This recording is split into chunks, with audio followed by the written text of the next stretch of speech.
Bom dia e obrigado por este convite. A Assembleia Municipal, sendo um órgão deliberativo e não executivo, não pode prometer nem fazer obras. Por esse facto, e contrariamente aos senhores presidentes da Câmara e das Juntas de Freguesia, não tenho obras nem projetos para apresentar. É claro que tal não invalida que a Assembleia Municipal não possa fazer recomendações ao Executivo Camarário para que, no interesse do município e das suas populações, algumas obras não previstas no plano de atividades se possam realizar. Tratando-se de um órgão deliberativo e fiscalizador da ação do Executivo Camarário, a visibilidade da Assembleia Municipal acontece sobretudo no quadro do debate de ideias, da apresentação relativamente à forma como o Executivo exerce, da apreciação relativamente à forma como o Executivo exerce o seu poder e das soluções que, em cada momento, implementa para a resolução dos problemas do município e da discussão e votação de orçamentos, de projetos ou propostas apresentadas pelo Executivo ou pelos deputados municipais. Ainda que o PSD detenha uma maioria confortável na Assembleia Municipal e isso permita habitualmente ver as suas propostas aprovadas, este facto não impede que haja debate de ideias e apresentação de propostas alternativas por parte dos partidos da oposição.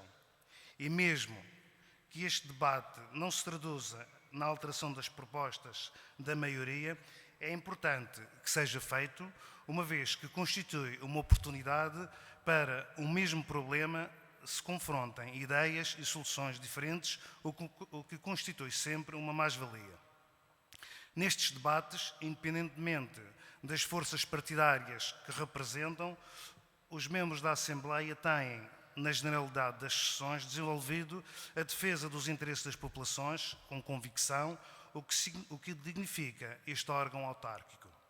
Ainda que as forças partidárias sejam importantes como pilar da democracia, a participação e a contribuição dos cidadãos não pode ser ignorada, uma vez que eles são, na maior parte das vezes, genuínos e visam realidades que às vezes escapam aos políticos.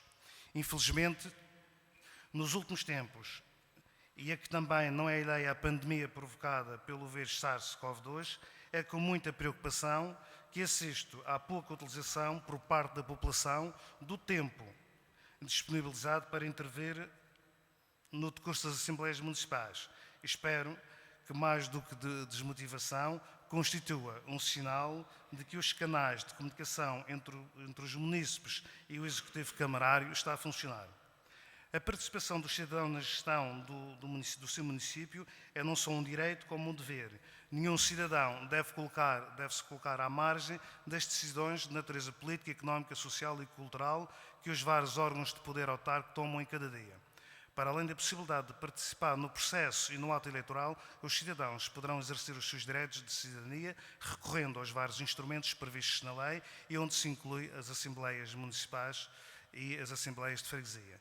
Para poder garantir a proximidade dos munícipes com a sua Assembleia Municipal, estão disponibilizados vários mecanismos, uns já previstos na legislação em vigor, nomeadamente os inerentes à sua participação nas sessões da Assembleia Municipal, bem como outros onde se inclui a descentralização das sessões nas várias freguesias e que, devido à pandemia, não pode ser continuada. A disponibilidade do Presidente da Assembleia Municipal para receber e ouvir os munícipes, bem como várias outras alternativas.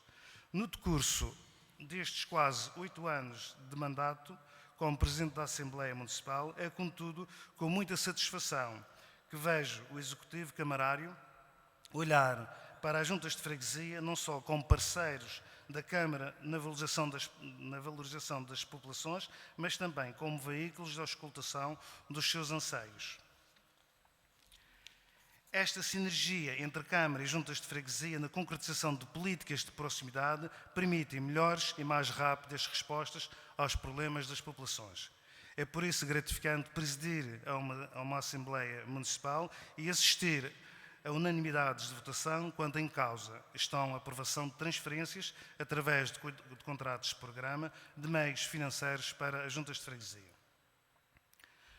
Sem pretender branquear eventuais omissões ou intervenções menos felizes ou assumir quaisquer alinhamentos da Assembleia Municipal com aquela que tem sido a estratégia política e a ação do Executivo Camarário, não posso deixar de exprimir o meu regozijo em constatar a convergência de forças e meios entre as juntas de freguesia e o Executivo na resolução dos problemas locais, a exploração das potencialidades turísticas do Concelho de Câmara de Lobos, a preocupação pelas causas sociais e educativas, o empenho na concretização de políticas de proximidade, o apoio aos agentes culturais, o investimento em iniciativas que, tendo por base atividades de índole recreativa ou cultural, se traduzem na promoção das freguesias onde tem lugar. É também com satisfação que, para além da significativa canalização de verbas para o apoio social, vejo que continua a existir grande investimento nas infraestruturas destinadas à população, não só com o objetivo de requalificação das principais centralidades do Concelho, mas também na construção de novas acessibilidades. A aposta nas acessibilidades, muitas vezes criticada por quem beneficia do privilégio de ter carro à porta, e denominada de política do cimento, merece, naturalmente, opinião diferente para quem tem de percorrer a pé grandes distâncias para chegar a casa ou transportar os produtos agrícolas às costas ao longo de dezenas ou centenas de metros. Num concelho com povoamento disperso e uma orografia agreste, talvez faça sentido continuar a apostar nas pessoas, e apostar nas pessoas também poderá fazer sentido pensar na criação de novas centralidades com a construção de núcleos de habitação coletiva a custos controlados, por forma a criar alternativas relativamente aos locais inóspitos de difícil acesso e difícil satisfação das necessidades básicas. Pensar nas pessoas implica manter o investimento no apoio às populações menos jovens, sem esquecer os mais jovens. A este propósito, recordaria que brincar, para além de ser uma forma de aprendizagem, estimula o desenvolvimento das crianças, sobretudo se estas brincadeiras se realizarem ao ar livre e permitirem interação com o ambiente e com as outras crianças.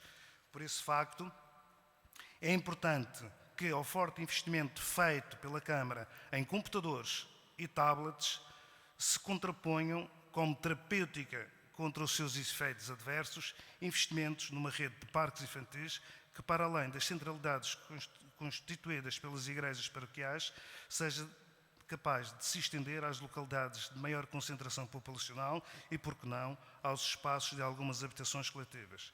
É urgente que aos fins de semana e aos fins de tarde a sociedade crie alternativas com o objetivo de obrigar as crianças a saírem de casa e a de aprenderem a brincar, uma vez que o telemóvel, o tablet e a televisão, por controlarem a sua mente, não constituem formas saudáveis de brincar, de estimular a sua capacidade de iniciativa, de criatividade e de socialização. Pensar nas pessoas é também reduzir a altitude entre a Baía de Câmara de Lobos e as zonas mais altas do concelho. Julgo que não me enganei. Disse mesmo altitude. Aliás, não é a primeira vez que digo coisas incompreensíveis. Há cerca de 20 anos, julgo que na altura estava em curso a campanha Uma Família, um Computador, também escrevi um pequeno texto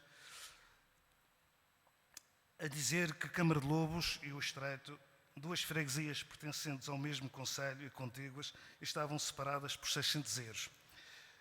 Como era possível duas freguesias contíguas estarem separadas, e mais grave, por não terem não por metros, mas por quilómetros, mas por euros. Pois aquilo que acontecia é que, nessa altura, Câmara de Lobos, a Câmara de Lobos, um mês completo de internet sem limites de tráfego importava em 35 euros por mês.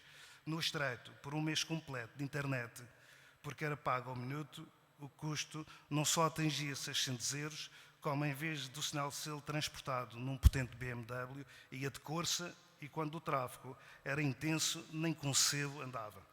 Isto serve para realçar a importância de não esquecer que existe muito concelho acima da orla marítima ou para além da Praça da República. Com efeito, apesar de todo o trabalho feito no sentido de uniformizar e estender o desenvolvimento a todo o concelho, e de que são exemplos a grande aposta nas acessibilidades, os planos de requalificação das várias centralidades, é necessário não esquecer pequenos pormenores, muitos deles não diretamente da responsabilidade do Executivo Camarário, mas que nem sempre são visíveis desde a Praça da República, desde a Praça da Autonomia, desculpa. Um destes pequenos pormenores, hoje de extrema importância, mas que se podem juntar a outros, é tal como há 20 anos a velocidade da internet. É claro que, não sendo uma competência da autarquia, esta recebe dos munícipes taxa de direito de utilização de subsolo. E por isso, talvez, estes devam merecer, por parte da Câmara, alguma pressão sobre as várias operadoras de telecomunicações. Obrigado.